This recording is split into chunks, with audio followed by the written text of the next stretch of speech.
శృతదేవుడు ఇట్లన్ను రాజా, జన్మ జన్మల పుణ్యమున్నప్పుడే భగవంతులకు శ్రీహరి మహిమను వ్రతముల గొప్పతనమును తెలుసుకున్న వలన బుద్ధి కలుగును.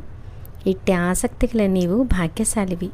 మరెన్నియో శుభలాభములు నీకు మున్ముందు కాలంలో నుండి చేతనే నీకు ఇట్టి కోరిక కలిగింది. ఇట్టి నీకు గాక మరెవరికి చెప్తునో వినుము. వైశాఖమున సూర్యుడు మేషరాశిందుండగా ప్రాతకాల స్నానము ఆచరించి శ్రీహరిని పూజించి శ్రీహరి కథను విని యథాశక్తి దానములు చేసిన వారు శ్రీహరి లోకము తప్పక చేరుదురు.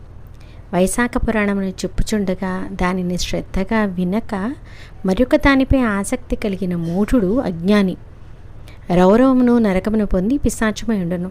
అందుకు ఉదాహరణగా ఈ కింది కథను చెప్పుదురు. ఈ కథ పాపలు నశింపచేసి పవిత్రతను కలిగించి ధర్మాసక్తిని పుణ్యమును కలిగించడం. ఇది మిక్కిలి ప్రశస్తమైన కథ సుమ, విను.